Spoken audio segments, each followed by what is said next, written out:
Romanos capítulo 14. Nuestro enfoque de hoy va a ser en los versículos 10 al 12, pero me gustaría leerles un poco del contexto, comenzando en el versículo 1, ¿sí? Romanos capítulo 14, comenzando el versículo 1. Dice el texto: recibid al débil en la fe, pero no para contender sobre opiniones. Porque uno cree que se ha de comer de todo, otro que es débil come legumbres. Sí, había una diferencia de opinión, ¿verdad? En la iglesia, aquí los romanos, algunos estaban incómodos, de hecho sentía que pecaban si ellos comían ciertas carnes y no guardaban ciertos días, según la ley especialmente. Y debido a eso, algunos decían, no, ¿cómo vamos a comer esa carne contaminada que es sacrificada a los ídolos? Y otros decían, pero no pasa nada, es carne. No importa que fue sacrificada a los ídolos. Eso no significa nada, lo puedo comer con limpia conciencia. Bueno, Pablo escribe a esa situación. Él dice, versículo 3, el que come, ¿sí? El que come esa carne con limpia conciencia, no menosprecia al que no come.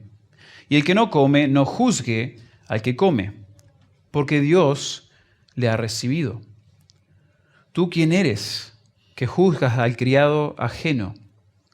Para su propio Señor está en pie o cae, pero estará firme porque poderoso es el Señor para hacerle estar firme.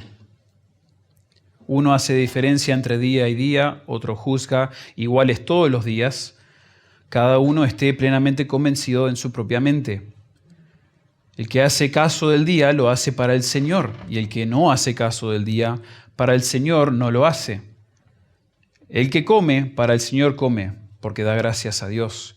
Y el que no come, para el Señor no come y da gracias a Dios.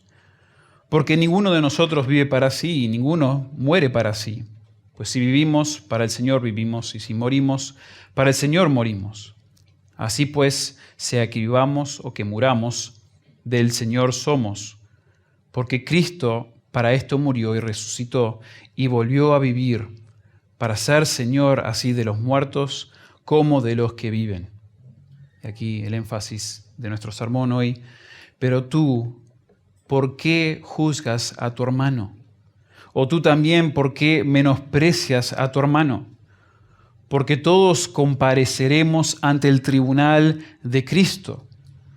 Porque escrito está, vivo yo, dice el Señor, que ante mí se doblará toda rodilla y toda lengua confesará a Dios. De manera que cada uno de nosotros dará a Dios cuenta de sí.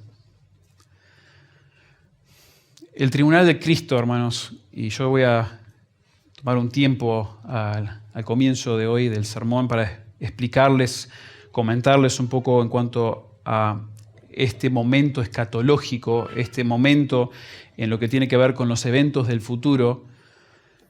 Es una verdad que es preciosa.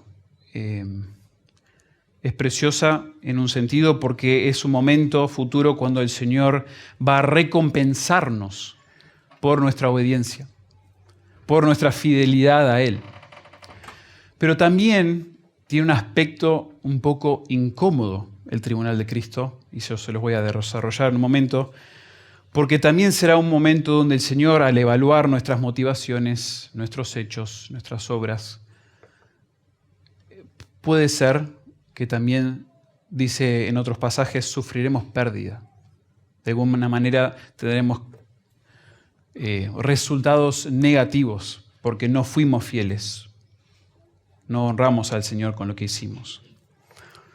Muchos piensan en los eventos del futuro, ¿sí? Todo lo que va a ocurrir, como la segunda venida de Cristo, las cosas futuras, el juicio del Señor, todo eso como algo futuro que debo anhelar, debe darme esperanza, lo cual es muy cierto. Generalmente cuando la Biblia y los santos piensan en las cosas futuras, piensan en la venida del Señor, piensan, en el caso nuestro, en el rapto, piensan en el milenio, todo eso es para darnos tanto anhelo, tanta esperanza de que este mundo no es todo. La maldad que estamos viviendo hoy todo el sufrimiento, todo el dolor va a tener su fin. Eso da esperanza, da anhelo por lo que viene más adelante.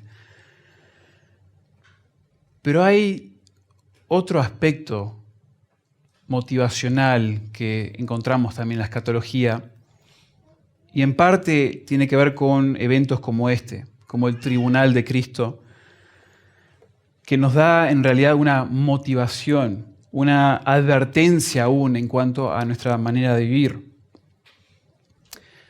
Y este es el ángulo de la escatología, digamos, de los momentos por venir, los tiempos futuros, que me gustaría tocar esta mañana. Los tiempos del fin están diseñados en parte para producir en nosotros también un cierto temor sano, ¿sí? Cierta motivación, hasta algo incómoda, ¿sí? En cuanto a nuestra manera de vivir. Nos empuja a hacer el bien, a ser íntegros, a ser sinceros, a ser dedicados y enfocados. Entonces, hermanos, como les dije, me gustaría primero hablarles un poco de qué se trata este tema del tribunal de Cristo, porque muchos quizás ni lo conozcan, o si han escuchado tienen muchas preguntas, muchas dudas. Tampoco es que hay tantos pasajes, entonces no se predica, no se habla tanto de este momento escatológico del futuro. Pero luego me gustaría volver a Romanos 14, 10 al 12 y exponerles el texto y ver algunas implicaciones muy necesarias para nosotros. Primero déjenme explicarles un poco en cuanto al momento de este evento futuro. Porque esto es en parte lo que causa mucha confusión. ¿Cuándo es que ocurre? ¿Cuándo es que nosotros vamos a estar ante el Señor, como menciona este pasaje, estar ante su tribunal y Él juzgarnos a nosotros? Bueno, la postura nuestra aquí en esta iglesia, y a ver, no somos hiperdogmáticos con esto, pero lo que nosotros entendemos según la descripción de los diferentes eventos del futuro, es que probablemente ocurra este juicio de los creyentes luego de que la iglesia sea lo que nosotros llamamos arrebatada, ¿sí? El rapto. Nosotros entendemos que en el futuro viene un momento de gran tribulación. Algunos de ustedes quizás han escuchado, la 70ª semana de Daniel. Un momento sin precedente en la historia donde tanto Israel como el mundo va a caer sobre un juicio que nunca se ha visto. Israel ha sufrido de una manera, pero terrible, a través de su historia. Israel, en el año 70 después de Cristo, fue destruida. Jerusalén fue destruida y se describe la destrucción y el sufrimiento de maneras horrendas, ¿sí? Niños siendo tirados contra las paredes, pisoteados, mujeres embarazadas siendo abiertas del vientre, sacando el bebé, destruyendo el bebé, cosas horribles, ¿sí? Cosas que ni quiero mencionar también, teniendo en cuenta que hay chicos aquí, pero se describe de una manera muy fea.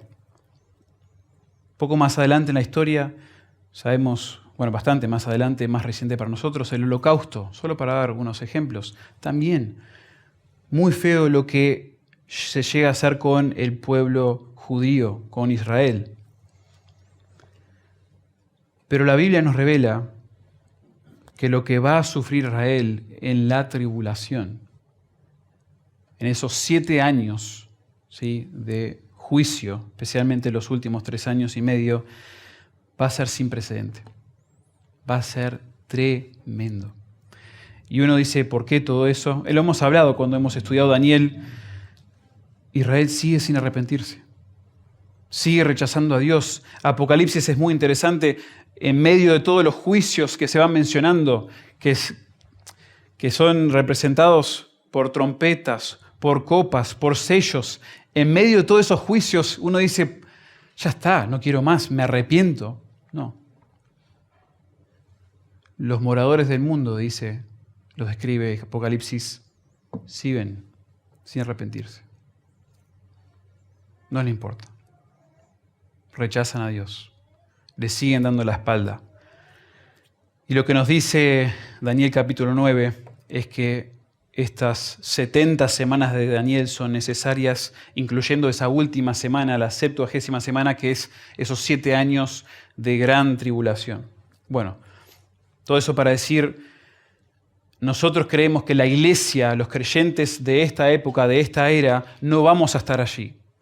En esta iglesia creemos que la iglesia va a ser arrebatada, ¿sí? Como dice en 1 Tesalonicenses 4, no vamos a sufrir la ira venidera como iglesia, vamos a ser guardados, como dice en Apocalipsis capítulo 3, de ese momento.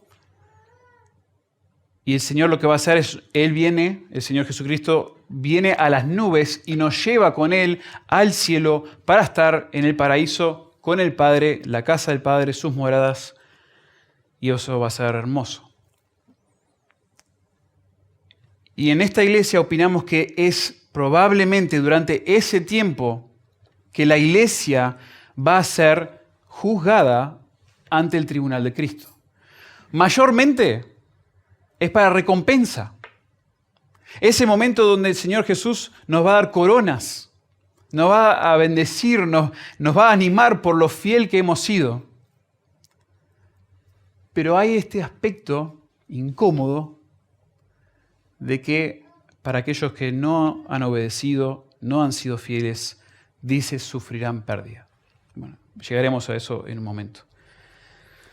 Les aclaro que este juicio de los creyentes es distinto al juicio de las naciones que se describe en Mateo 25, 31 al 46, por ejemplo, donde las naciones vivas son juzgadas después de la segunda venida de Cristo. Eso viene más adelante. Nosotros estamos hablando del tribunal de Cristo, que es después del rapto. ¿Sí? En algún momento durante esos 7 años de tribulación, pero en el cielo. Después viene el Señor Jesús por segunda vez y ahí Él juzga a las naciones vivas. Y luego de un tercer juicio en las Escrituras, que no tampoco deberíamos mezclar con el que estoy mencionando yo hoy, y ese es el juicio de los inconversos en el gran o ante el gran trono blanco del Señor, y eso es después del milenio. Después de que vino el Señor Jesús, estableció su reino y reinó por 1000 años, después hay una resurrección de los inconversos y ellos son juzgados ante el gran trono blanco y lanzados al lago de fuego. Entonces, para diferenciar, nosotros opinamos que esto es luego que la iglesia es arrebatada. Y para los creyentes. ¿De qué se trata el tribunal de Cristo? ¿Qué es? ¿Qué significa? ¿Qué representa? Déjenme leerles una descripción que da el pastor MacArthur y el doctor Mayhew en su teología. Ellos dicen esto. En los tiempos antiguos, un bema, porque esa es la palabra en el griego para que se traduce tribunal en nuestras Biblias, un bema era una plataforma elevada o un escalón utilizado en los ámbitos atléticos o políticos. Los gobernantes o jueces subían al bema para pronunciar un dictamen en los casos legales. Pilato juzgó a Jesús desde su asiento bema, Mateo 27, 19. En los acontecimientos del atletismo, una figura de autoridad subía a un bema también para juzgar la competición y recompensar a los ganadores. Esa es la imagen visual. Cuando ustedes leen bema, cuando leen Tribunal de Cristo, es la idea del Señor Jesucristo en un momento futuro, sentándose sobre su trono, bema, y juzgando a los creyentes. Pero más que nada, nuevamente, para recompensarles, pero también para revelar ciertas motivaciones que no han sido sanas, que no han sido correctas. Los pasajes claves que mencionan este evento futuro son Romanos 14, 10 al 12, 1 Corintios 3, 10 y 15 y 1 Corintios 4, 1 al 5, que eso fue lo que leímos hoy durante el tiempo de lectura bíblica, y 2 Corintios 5, 9 al 10.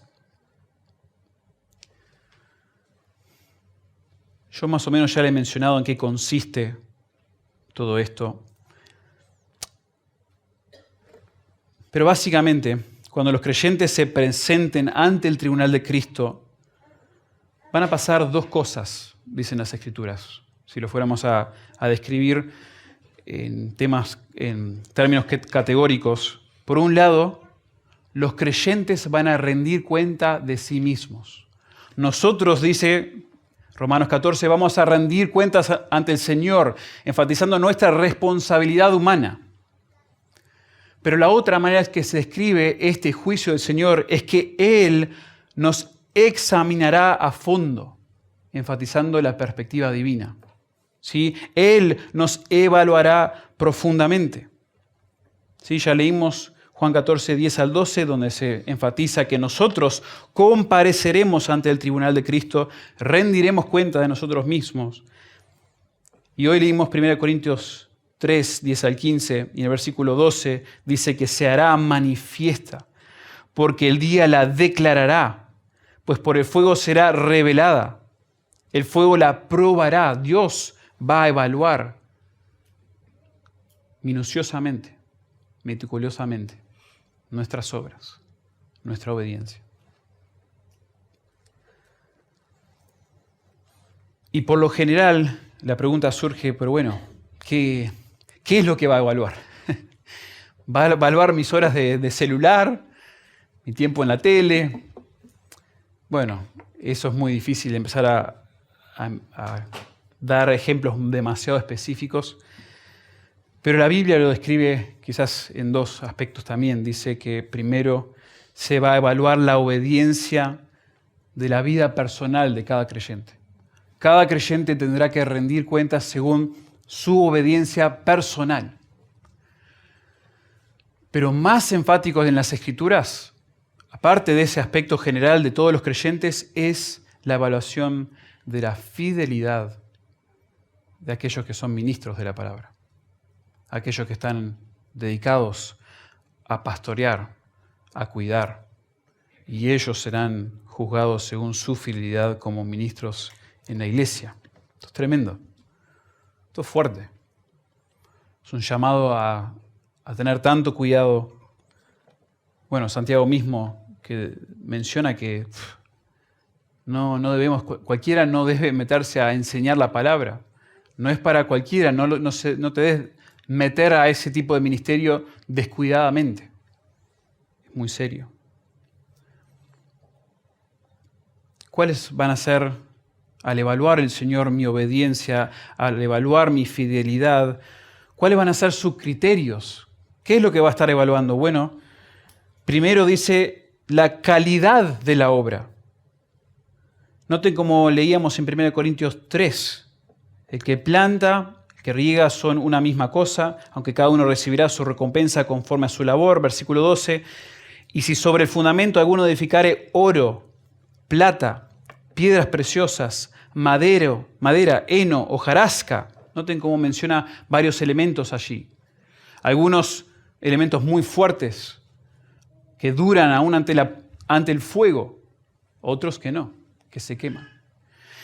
Y la idea, en la imagen visual que se nos da, es como que todas nuestras obras, nuestra obediencia, todo lo que hemos hecho por el Señor, nuestras motivaciones, todo están en casi como un conjunto de estos elementos. Y el Señor es como que si fuera a echar un poquito de fuego, ¿sí? Y de ahí vamos a ver cuánto vale y cuánto no vale. ¿Qué realmente tuvo valor? ¿Qué es lo que realmente no tuvo valor? La calidad de la obra está resaltando si son obras que realmente valieron la pena o no.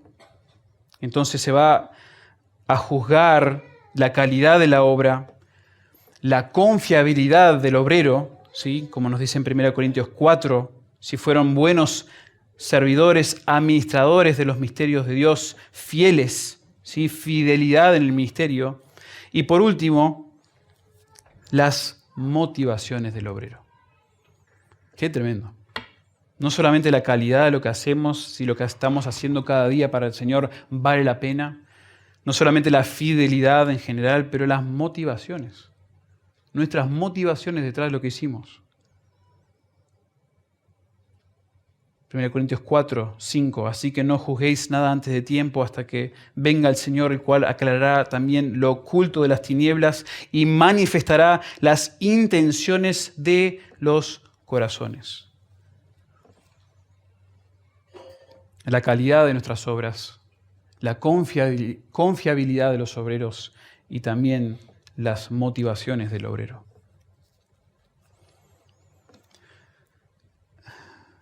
Hermanos, tomo una pausa brevemente aquí en darle la enseñanza casi como una lección, digamos, teológica, sistemática, si se quiere, pero solo para resaltar esto último de las motivaciones. Porque impactan, como les mencioné hoy, las palabras de Pablo, que ni él se apresura a afirmar su propia fidelidad en todo, sino que él mismo, Pablo, acude a el Señor, a la capacidad única que tiene el Señor de discernir hasta lo más profundo de nuestras motivaciones. Hermanos, que esta incapacidad que nosotros tenemos de evaluar, de justificar nuestras obras, nuestras motivaciones, nos mantenga humildes. Humildes. ¿Qué es esto de estar exaltando, resaltando en nuestras obras lo que nosotros hacemos? Cada vez que charlamos con alguien, yo hice esto, yo acá. Es extraño, como que no corresponde tanto con lo que el Señor y con lo que Pablo resalta aquí en cuanto a sí mismo. No pensemos más de nosotros de lo que realmente es cierto, no pensemos más de la cuenta de nosotros mismos. Y también seamos abiertos a recibir la evaluación, la exhortación, la ayuda de otros sobre nuestros hechos y sobre nuestras actitudes desobedientes, que se demuestran que no corresponden con la palabra. A veces se puede formar una cultura en las iglesias donde nadie le llama la atención a nadie, nadie se acerca para demostrar preocupación ni exhortar a nadie porque ¿cómo te atreves a cuestionar mi espiritualidad, mi integridad? Yo he estado en la iglesia por años y soy fiel al Señor y el Señor ha hecho esto y lo otro. Sí, no soy perfecto, pero no, mira Pablo. Mira lo precioso que puede ser para una iglesia tener este sentir. Ni yo puedo juzgarme perfectamente. Y si alguien me ve a mí en pecado, actitudes cuestionables, pecaminosas que se manifiesta, ojo, no estoy diciendo que acá salgamos y empecemos todo a cuestionar la salvación de todos y cada cosita acá como que estamos encima, no. Pero tengamos la actitud abierta de invitar también a otros a decir, si yo estoy mal, háblame, ayúdame, exhortame. Es hermoso ese tipo de disposición en la iglesia del Señor.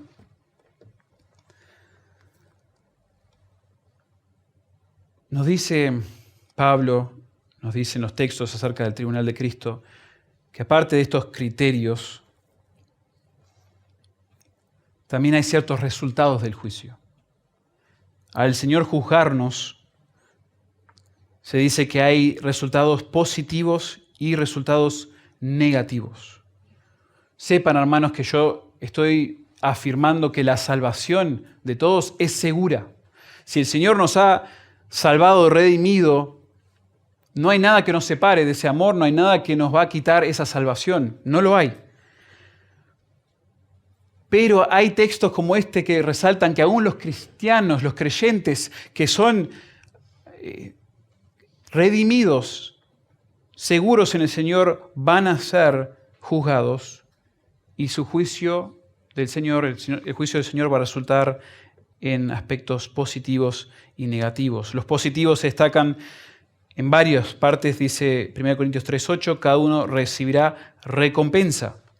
Versículo 14 de 1 Corintios 3 también, recibirá recompensa de nuevo. 1 Corintios 4:5, cada uno recibirá su alabanza de Dios.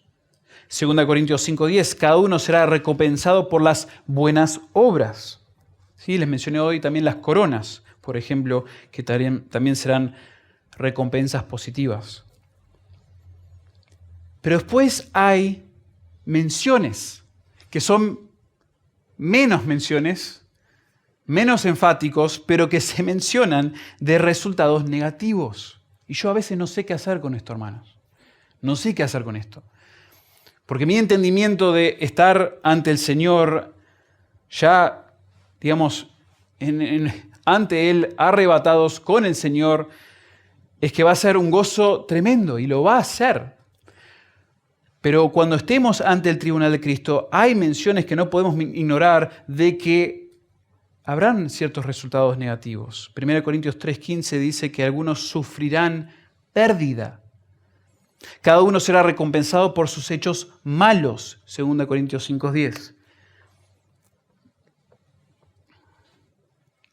Bueno, con todo eso en mente, con todo ese panorama muy general que he dado sobre este momento en el futuro, evento escatológico, como se llama, quiero ahora venir y enfocarnos en Romanos 14, versículos 10 al 12.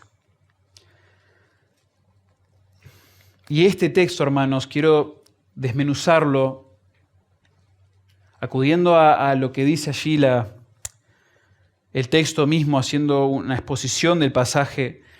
Quiero resaltar, porque lo resalta este texto, la responsabilidad humana nuestra en lo que tiene que ver este juicio. ¿Por qué es importante darle este ángulo, ¿sí?, a esta doctrina que es preciosa, que va a ser el momento donde el Señor nos va a recompensar, va a ser hermoso? ¿Por qué enfatizar este aspecto de la responsabilidad que nosotros tenemos? Creo que ayuda, hermanos, porque todos sufrimos, todos tenemos la tendencia de entregarnos al famoso efecto péndulo, ¿verdad? No sé si algunos han escuchado, hasta de este púlpito se ha mencionado, donde tendemos a irnos de un extremo a otro. Conocemos cierta verdad preciosa de las Escrituras y es como que nos podemos ir a un extremo que es desbalanceado en cuanto a abrazar y las implicaciones nuestras en cuanto a esas doctrinas. Por ejemplo, muchos aquí han conocido, descubierto y abrazado y amado las doctrinas de la gracia, ¿verdad? Hemos abrazado ese amor inquebrantable de Dios, su soberanía sobre todas las cosas, su gracia admirable en nuestra salvación y nuestra santificación. No podemos hacer nada sin su gracia, dependemos de su gracia, tal cual. Pero necesitamos tener cuidado de no irnos a un extremo, de ignorar los pasajes que acuden muy claramente a nuestra responsabilidad humana. A veces se debate, ¿no? La soberanía de Dios y la responsabilidad humana. ¿Cómo las conecto? ¿No? A veces uno siente que está metiendo un cuadrado dentro de un círculo, ¿sí? Pero si Dios es soberano y Dios está y Él va a hacer su obra, entonces mi responsabilidad, ¿dónde la coloco? Y es difícil a veces para nuestra mente, pero los énfasis en la Escritura son de ambas cosas. Se nos llama a ser responsables, a esforzarnos, a hacer lo que nos corresponde, mientras que dependemos de la gracia del Señor. Miramos hacia su amor, dependemos de su soberanía, tal cual. El Señor me llama a esforzarme y muchas veces, como el pasaje de hoy, me motiva con las consecuencias buenas de mi obediencia, pero también con las no tan buenas de mi desobediencia. Entonces, hermanos, en lo que resta del sermón, me gustaría apelar a la implicación motivacional, desafiante y sí, aún algo incómoda de lo que nos describe este evento escatológico. Aún nosotros los creyentes seremos juzgados por el Señor y su deseo principal es recompensarnos, pero también sentiremos pérdida si no somos fieles. ¿Sí? Romanos es un libro hermoso. Pablo lo escribe a los creyentes allí en Roma para explicar específicamente lo que es y lo que implica la justicia de Dios, si lo fuéramos a resumir. Y Pablo comienza hablando de la necesidad de justicia que tiene toda persona. ¿sí? Y allí habla de la condenación, capítulos 1 al 3, versículo 20. Y luego de hablar de la condenación clara y demostrando la necesidad que tenemos de la justicia de Dios, pasa a hablar de la provisión de la justicia de Dios, y eso es mediante la justificación.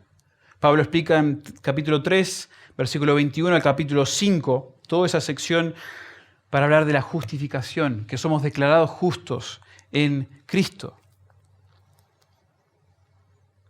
Luego, en capítulos 6 al 8 se nos habla de la manifestación de la justicia de Dios, resaltando la santificación nuestra.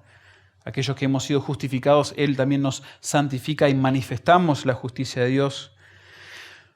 Luego hay un paréntesis interesante, que no sé si lo describiría como paréntesis, pero como habla de Israel, Pablo abre su corazón y realmente preocupado por su pueblo étnico, nacional, se habla del futuro de Israel en la justicia de Dios, de la futura restauración de Israel, capítulos 9 al 11. Y por último tenemos el comportamiento de la justicia de Dios, y ahí es donde ya Pablo se mete a la parte de aplicación. Bueno, si ya no eres condenado, si has sido justificado, si has sido santificado, esto es cómo te debes comportar. Así te deberías comportar, capítulo 12 al 15, 13. Capítulo 15, versículo 13. Bueno, notarán que estamos justo en el medio de la última sección, donde se habla de la aplicación de esta justicia de Dios. Cómo se deben comportar aquellos que han sido justificados por Él. Si el Señor nos ha justificado y eso ha resultado en un cambio nuestro, bueno, se debe demostrar en nuestro comportamiento. Y Pablo empieza a hablar, capítulo 12, nuestra responsabilidad ante Dios y la sociedad.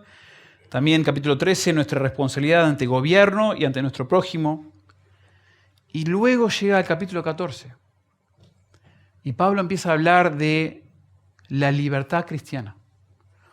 Cómo una persona justificada por Dios, que ahora vive para la justicia de Dios, se comporta ante las diferencias de opinión.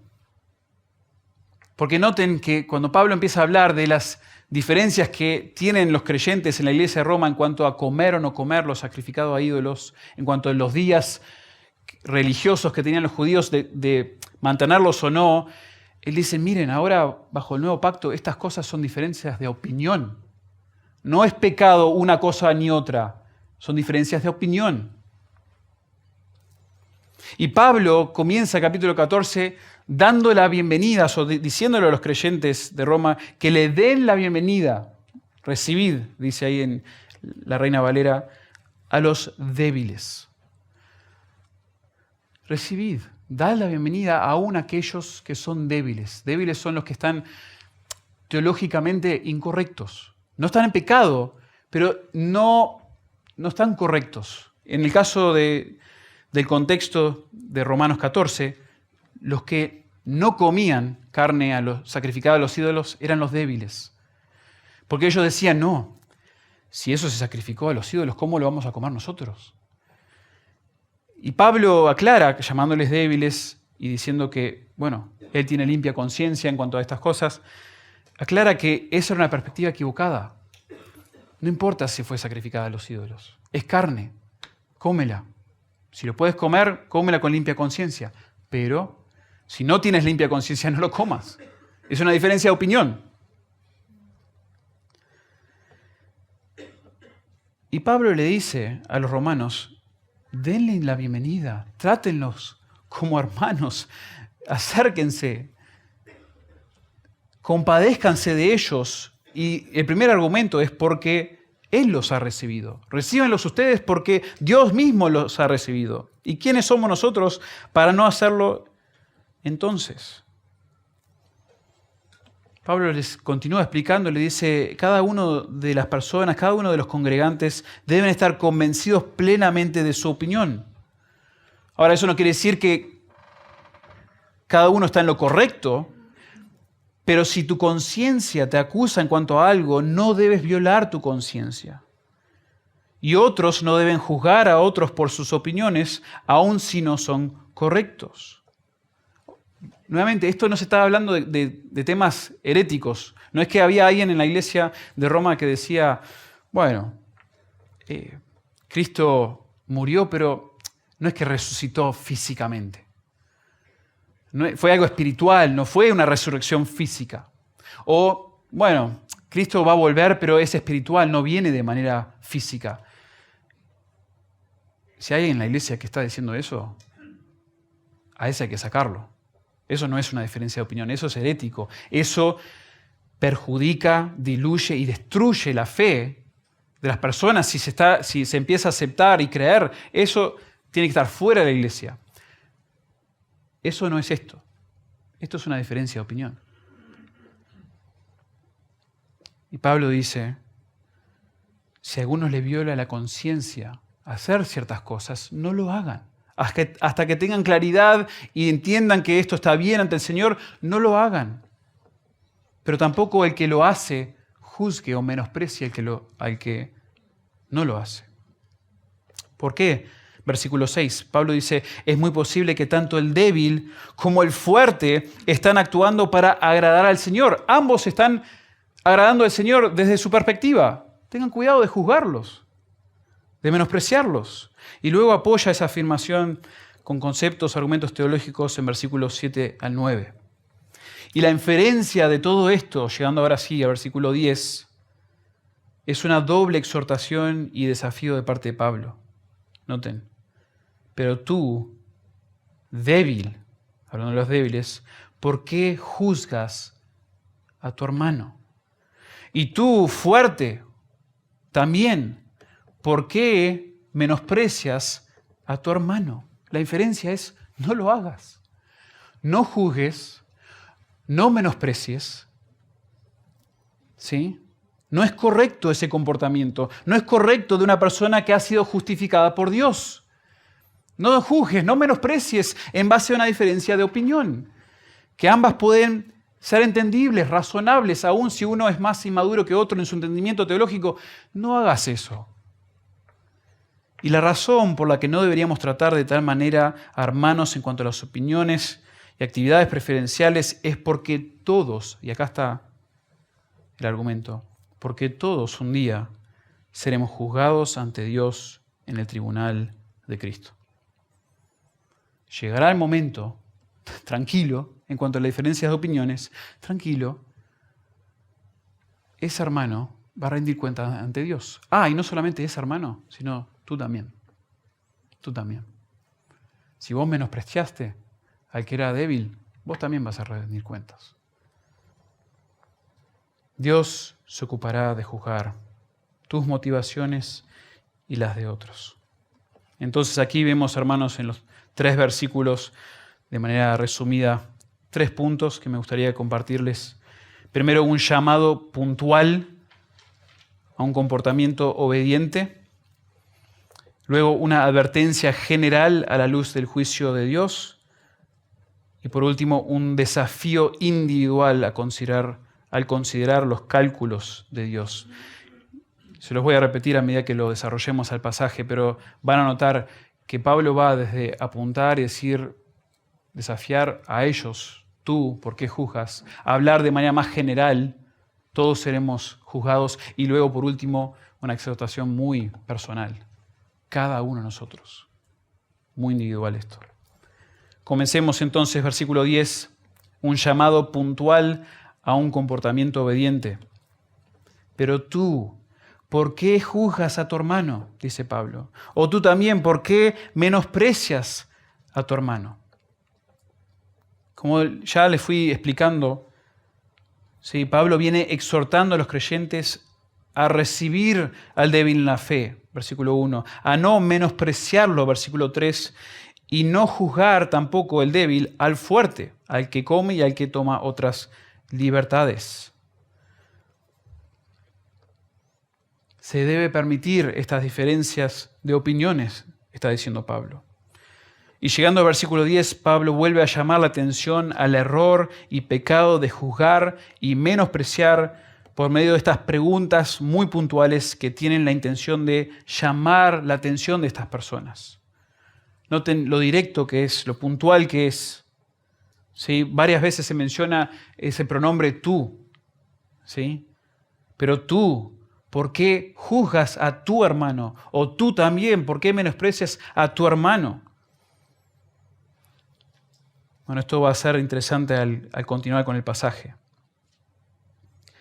El llamado es a que ambos grupos en esta iglesia obedezcan y se comporten justamente con los demás. Por un lado, los débiles no deben juzgar a su hermano fuerte. ¿Qué quiere decir esto de juzgar? A veces hay una confusión en cuanto al término. Básicamente está diciendo que no critiquen, no encuentren culpa en, no condenen, ¿sí?, al fuerte, no condenen a aquel que está comiendo carne, no condenen a aquel que no está guardando los días religiosos, no lo condenen, no lo juzguen, no lo critiquen. Pero por otro lado, los fuertes, le dice Pablo, ellos no deben menospreciar a sus hermanos débiles. No deben verlos o tratarlos como inferiores en valor o en mérito. Para ilustrar, hermanos, brevemente y no para señalar ni un caso en particular, pero hoy por hoy sabemos que hay diferencias de opinión en cuanto a muchos temas, ¿sí? Yo, en mi vida cristiana he sido enfrentado con el tema de la música cristiana, si puede ser contemporánea o no, si puede tener si puede haber un cajón, una batería, si puede haber una guitarra, Bueno, ahí hay a veces diferencias de opinión, ¿sí? Algunas posturas demuestran que esa es una postura más débil, como que no se pueden sentir como están adorando a Dios si hay una guitarra, si hay una batería. Hay otros que dicen, bueno, no, puede ser con muchas cosas. Todo en su orden, todo a su manera. Perfecto. Hoy por hoy está candente quizás el tema del homeschooling, ¿verdad? Aquellos que solo mandan a sus hijos, solo se los tienen en casa, otros que solo lo tienen en colegio y tienen esa postura. No pueden ir al colegio o no pueden hacer homeschooling. Pero después hay otros que dicen, no, ambas cosas se pueden hacer si estamos guardando ciertos principios bíblicos que gobiernan todo eso, mi decisión. Entonces, digamos que el fuerte en esa situación sería aquel que dice, ¿sabes qué? Hay peligros en mandar a mi hijo al colegio, sea privado, sea público. Hay peligros, por otro lado, de hacer homeschooling con mi hijo, porque lo que eso significa que va a ser muy, muy enfocado en sí y los peligros que eso puede traer, porque no está lidiando con los problemas y con su corazón, tratando con pecadores fuera de su casa. Hay peligros en ambos. Entonces alguno dice, no, tomo una decisión sabia, pero ambas cosas pueden estar bien. Esa sería la posición, desde nuestra perspectiva aquí en esta iglesia, fuerte. Se puede hacer ambas. Uno puede escoger, diferencia de opinión. No está mal que decidas hacer homeschooling en tu casa, con tus hijos. No está mal que decías que tus hijos tienen que ir al colegio. Pero no juzgues a aquel que hace lo opuesto, a aquel que hace lo otro. No lo trates, no lo condenes. Y también los fuertes que ya tienen la claridad y dicen, no, sí, yo entiendo perfectamente que puede ser esto, puede ser lo otro. Tienen el concepto teológico, el principio bíblico muy claro. No te pongas a menospreciar a aquel que piensa que solo se puede hacer homeschooling o solo se puede hacer escuela fuera de casa. No lo menosprecies.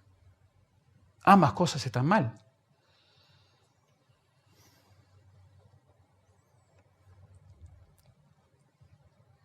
Es incorrecto tal comportamiento como personas justificadas por Dios. Somos responsables de no juzgar de esta manera a otros.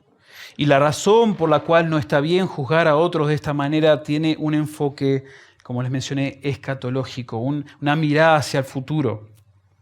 Y aquí pasamos de un llamado puntual a un comportamiento obediente, pasamos a una advertencia general a la luz del juicio de Dios. Noten lo que dice la siguiente frase del texto. Porque todos compareceremos ante el tribunal de Dios. Todos compareceremos ante el tribunal de Dios o de Cristo, dicen algunas traducciones también.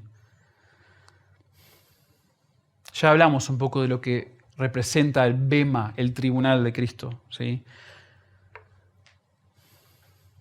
Pero noten cómo ahora en el pasaje cambia de un enfoque puntual. Tú, ¿por qué haces esto? ¿Por qué juzgas? ¿Por qué menosprecias?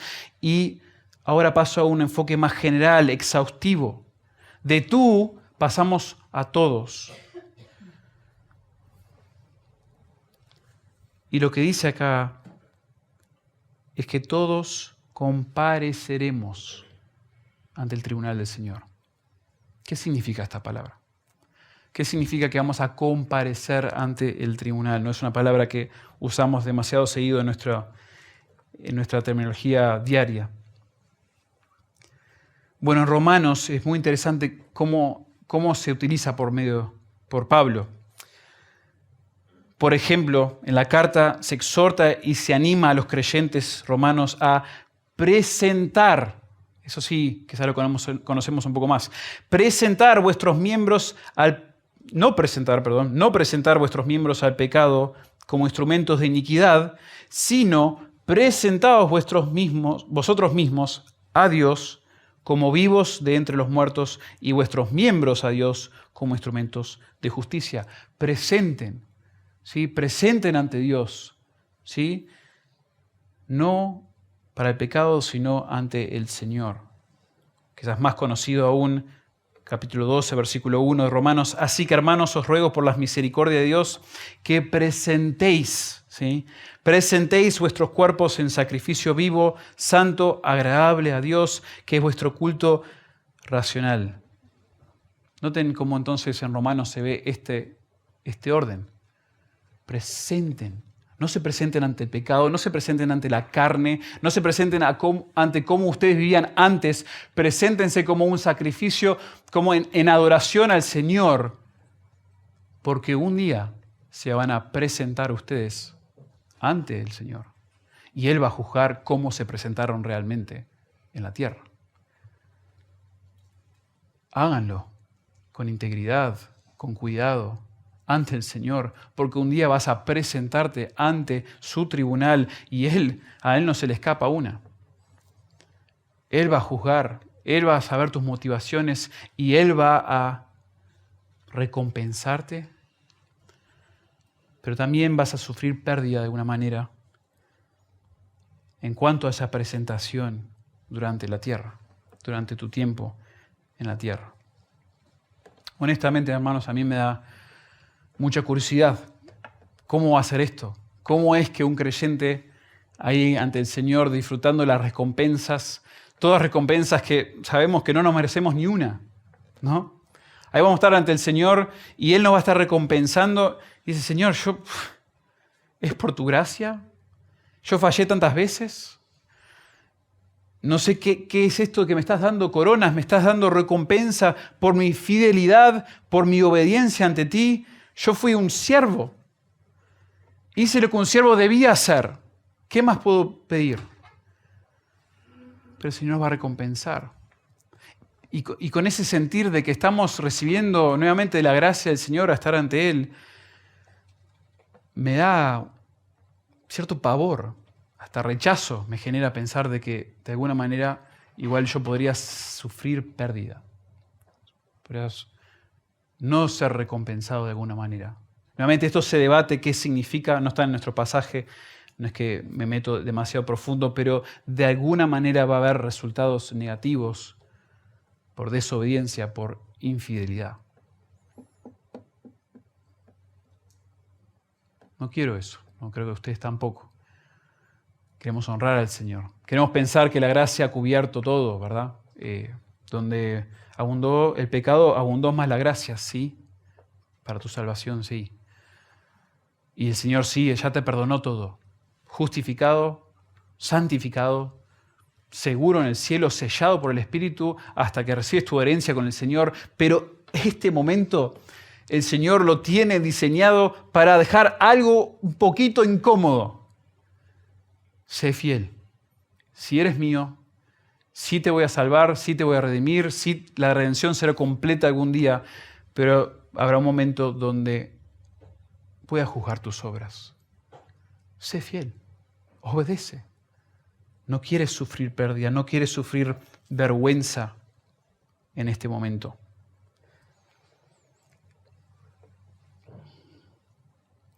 Hermanos, entonces dejemos de apuntar el dedo y evaluar tanto a los demás.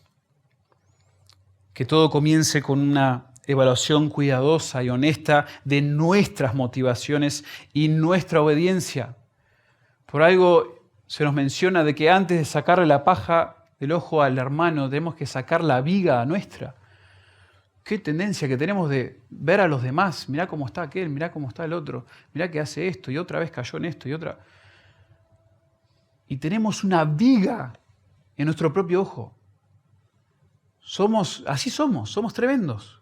Esa tendencia de no evaluar acá, de no primero juzgar acá y buscar ante el Señor ser fieles, íntegros, honestos. Y el Señor, mediante este futuro juicio ante su tribunal, quiere que nos sirva como una advertencia general de que todos seremos juzgados. Y Pablo como que reafirma este concepto acudiendo a Isaías 45:23. Ahí la cita que muchos de ustedes seguramente lo tienen tabulado, o algún tipo de marca quizás en negrita. Pero está citando allí Pablo Isaías 45:23 y dice: vivo yo, dice el Señor, que ante mí se doblará toda rodilla y toda lengua confesará a Dios. No me quiero meter demasiado en el texto de Isaías en sí, pero creo que Pablo está haciendo dos conexiones allí con el texto de Isaías. Primero, resalta a Dios como el único en su persona y en su capacidad de juzgar perfectamente. Todos nosotros vamos a ser juzgados por Dios. ¿Por qué estás tan preocupado vos de juzgar lo que otros hacen en la iglesia, sus opiniones, su manera de hacer las cosas, cuando Dios es el único? Por lo menos tenés esto en mente a la hora de evaluar a otros. Dios es el único que juzga perfectamente. Dice aún ahí en Isaías, en el contexto, dice que Dios mismo dice de él: yo soy Dios y no hay más, no hay otro como yo. Entonces no hay otro que juzgue como yo. Él es el único que puede juzgar perfectamente. Y luego resalta otro punto, que Dios es el único que puede juzgar perfectamente. Y dos, resalta esa naturaleza general del juicio futuro de Dios, que toda rodilla, toda lengua va a rendir cuentas ante Él. Nadie se va a escapar del escrutinio de Dios. No sé si, nuevamente, estando aquí, piensas y te comparas con otros que son quizás nuevos o aún no tan nuevos, pero dice: bueno, yo no soy tan mal como fulano, no he metido la pata tantas veces, no soy tanto de expresar mis opiniones y decir cosas indebidas como el que tengo al lado. La verdad que no. Vos también vas a ser juzgado. Vos también vas a ser evaluado. Nadie se va a escapar de este escrutinio y por lo tanto ten cuidado de ti mismo y confía en Dios. Confía en que Dios es lo suficientemente omnisciente y sabio para juzgar las motivaciones de los demás. Y esta porción de Romanos 14 culmina con un desafío bastante personal que realmente sería como el resumen de toda la sección. Y ahora llegamos al tercer punto aquí. Vimos en el último versículo una advertencia general a la luz del juicio de Dios. Y ahora por último Pablo nos da aquí un desafío individual a considerar los cálculos de Dios. Note nuevamente esta trayectoria del pasaje. Comenzó con un llamado puntual, directo. Tú, ¿por qué juzgas? ¿Por qué menosprecias? Luego pasó a una afirmación general sobre el juicio de que todos experimentaremos ante Dios. Todos seremos juzgados, nadie se escapa de su juicio. Y ahora resume con palabras de desafío a nivel individual y personal. El texto en el original tiene este orden. Cada uno acerca de sí mismo dará cuenta a Dios. Cada uno, noten, individualmente, personalmente, de sí mismo, individualmente, personalmente, va a rendir cuentas a Dios. Por lo tanto, medita, reflexiona acerca de ti mismo, tu propia obediencia al Señor, tu propia fidelidad a Dios. Evalúa eso. Hermanos, a veces parece que, es un cambio de paradigma. Yo entiendo, al uno entrar al mundo cristiano, a la mentalidad que Dios nos da, pero aún estando en la iglesia, a veces es como que uno vive la vida cristiana y no evalúa nada de lo que hace. Es como que hago y deshago y si meto la pata pido perdón y si hago esto, que me perdonen, que me tengan paciencia, pum, pum, pum. Pero no se evalúa la vida cristiana. No se evalúa si mis motivaciones son correctas, si estoy honrando al Señor. Y yo no estoy diciendo que ahora te vuelvas ensimismado a un punto desbalanceado donde ya es todo yo, pienso en mí. No es esto a lo que estoy apuntando. La Biblia nos llama a pensar principalmente en Dios y en otros en un buen sentido. Amar a Dios, amar al prójimo. Tenemos que hacer eso. Pero en cuanto a esto, en cuanto a juzgar, evaluar, no nos llama a juzgar a Dios y juzgar a los otros. Nos llama a juzgar a nosotros mismos, a evaluar, a poner un enfoque en he sido fiel, estoy obedeciendo. Y ser honesto y buscar a otros que me ayuden a ver donde yo me estoy dejando engañar por el pecado, por mi propia tendencia a justificar, a minimizar las cosas. No corresponde. Cada uno acerca de sí mismo dará cuenta a Dios. Por implicación, enfócate en tu propio pecado primero. De manera que cada uno de nosotros dará a Dios cuenta de sí. Y ese verbo dar cuentas viene de la terminología comercial, de negocios. Tiene que ver con cálculos, con cuentas. Y habla del valor real, ¿sí?, de las convicciones, las decisiones y los hechos que hemos realizado. Todo esto será calculado con absoluta precisión cuando estemos ante Dios. El Señor va a evaluar, va a dar cuenta, va a ver si realmente tenía el valor que supuestamente tenía. A veces uno va y quiere, comprar una casa. Y está mirando casas y hay un precio de venta, de compra de venta. Y uno mira la casa, le encanta, pero se pregunta, ¿piden tanto dinero? ¿Vale esto? Entonces contratás a un tasador. Viene, te tasa la casa y te dice, te piden tanto, pero es una locura. Vale una fracción de eso la casa. Esa es más o menos la idea. Se va a entender, Dios va a revelar, Dios va a juzgar cuál fue el valor real de lo que hicimos. No solamente lo que aparentamos, que yo les puedo confesar, viví muchos años de mi adolescencia y juventud aparentando, fingiendo. Y si yo viviera toda mi vida así y estoy delante de Dios algún día, imagínense. Todo paja, heno, quemado. Dios, el Señor Jesús, evaluará la obediencia y las obras de los creyentes y su cálculo será perfectamente justo y preciso. Entonces, hermanos, la implicación de todo esto es no aflojemos. Si no aflojemos en nuestra lucha por la piedad, nuestra búsqueda de la sabiduría, por un lado, pero tampoco, hermanos, no nos volvamos justicieros en las iglesias, críticos de todo y todo lo que nos rodean. Les voy a ser honesto, cosas pasan en nuestras vidas, cosas pasan en esta iglesia, decisiones que se toman, actitudes, palabras, hechos que son desagradables. Tengamos cuidado con pensar que todo se debe resolver justamente según mi criterio. Todos tenemos una idea de cómo esto se debe tratar, cómo esto se debe manejar. Y a veces debajo el paraguas de lo que es justo, estamos metiendo nuestra opinión ahí, nuestra perspectiva, un poco de nuestro orgullo también.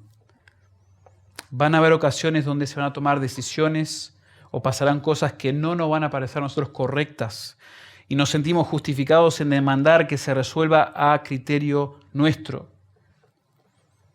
Pero en definitiva, hermanos, necesitamos confiar que Dios juzgará el corazón y las motivaciones de cada uno. No es mi lugar convencer a todos según mi opinión y empezar a torcer brazos, ¿sí? Lamentablemente eso pasa en muchas iglesias. Honestamente, a veces a uno le apela esa manera de manejarse en la iglesia. Che, pero si no hace esto que yo le estoy diciendo, chao, ¿viste? Disciplina. O ya no lo trato de otra manera. Yo le di este consejo, bueno, no lo siguió, bueno, ya. Es como que tenemos ese concepto acerca de nuestras propias opiniones, nuestros consejos. No es así. No debe ser así. Ojo, no estoy diciendo que cuando hay pecado, cuando hay tendencias en personas que vemos patrones, hay que confrontarlas, hay que ayudar, hay que disciplinar como iglesia muchas veces cuando es claramente que la persona está en pecado. Pero cuando hay diferencias de opinión, tenemos que tener mucho cuidado. Recientemente nos ha tocado tratar con algunas iglesias que han tenido divisiones por diferencias así. Y de los dos lados hay justicieros. No, pero ellos tendrían que haber hecho esto y esto. Y se ha armado un escándalo tremendo. Y en definitiva, sí, uno intenta hacer lo correcto ante el Señor y exhortar y ayudar y apuntar, pero en definitiva ya tenés que dejar y descansar y decir, van a rendir cuentas algún día. Yo no soy el juez final, Dios es el juez. Ellos rendirán cuentas, descanso. Descanso en el Señor, que Él va a traer a luz lo que es cierto y lo que no. Entonces, hermanos, para concluir, la verdad que el Señor nos ha dispuesto tantos medios preciosos para instigarnos a nosotros a la obediencia, a la fidelidad. Obviamente, en las Escrituras se habla tanto de su carácter amoroso, su carácter bondadoso, sus obras de gracia son de tremenda motivación para todos nosotros. Sin embargo, las Escrituras también nos motivan mediante la responsabilización humana, mediante la examinación que el Señor va a hacer de nosotros. El Señor, junto con amarnos inquebrantablemente, nos juzgará también según nuestra obediencia y nuestra fidelidad durante esta vida. Y yo les animo que juntos, hermanos, abracemos nosotros ese temor sano, esa motivación un poco incómoda, pero también ese desafío recompensante que conlleva este juicio de los creyentes ante el tribunal de Cristo. Tengamos esa perspectiva.